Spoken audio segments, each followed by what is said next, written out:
అందరికీ నమస్కారం. సముద్ర మథనం గురించి చెప్తానన్నాను కదా. ఇవాళ వీడియోలో సముద్ర మథనం అసలు ఎందుకు జరిగింది, దాని వెనుకున్న కారణాలు, ఎలా జరిగిందనే తెలుసుకుందాం. దుర్వాస మహర్షి గురించి తెలిసిందే కదా. ఈ కథలో కూడా ముఖ్య పాత్ర తనదే.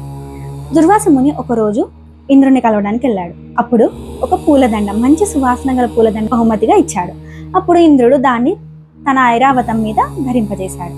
అప్పుడు ఆ పూల సువాసన, ఐరావతం అంటే ఏనుగు కదా, ఏనుగుకి ఆ సువాసన నచ్చక కొంచెం కదిలించి ఆ దండని కింద పడేసి దాన్ని తొక్కేసింది. మరి దుర్వాస మునికి వెంటనే కోపం వస్తుంది కదా. సో తను ఇచ్చిన బహుమతిని అలా అవమానించినందుకు కోపంతో ఇంద్రుని శపిస్తాడు. నీకున్న ఏ దాన్ని చూసైతే నువ్వు ఇంత గర్వపడుతున్నా, ఆ శక్తులు, ఆ సంపద అంతా పోవాలి, మీ దేవతల శక్తులన్నీ పోవాలి అని శపిస్తాడు. అప్పుడు ఇంద్రలోకము, దేవతలోకం అన్ని శక్తిహీనులైపోతారు అందరు దేవుళ్ళు. అప్పుడు అసురులు, రాక్షసులందరూ దేవలోకం పైన దండయాత్ర జరిపి మన స్వర్గం ఉంటుంది, స్వర్గాన్ని అపహరించుకున్నారు.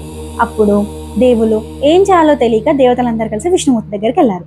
విష్ణుమూర్తి, ఇలా జరుగుతుంది, మాకు ఏదైనా సహాయం చేయండి, రాక్షసులందరూ మా ఆస్థానాలని అన్నిటినీ స్వాధీనం చేసుకున్నారు, ఇప్పుడు ఏం చేయాలని అడిగినప్పుడు విష్ణుమూర్తి దీనికి ఒకటే పరిష్కారం, అదే సముద్ర మథనం, అంటే సముద్రాన్ని చిలకడం.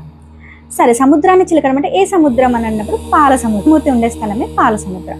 ఆ పాల సముద్రాన్ని చిలకాలి. దేంతో చిలకాలి? మందర పర్వతం చిలకడానికి. మరియు దానికి తాడు కావాలి కదా, అదే వాసుకి. ముందు చెప్పిన వీడియోల ప్రకారం వాసుకి తాడుగా మందర పర్వతం చిలకడానికి కవ్వంగా ఉపయోగించారు. ప్రారంభించడానికి ఇప్పుడు ఇద్దరు సహాయం అవసరం. వాసుకిని ఒకవైపు ఇంకోవైపు పట్టుకోవడానికి. సో ఒకవైపు దేవతలు, ఇంకోవైపు రాక్షసులు.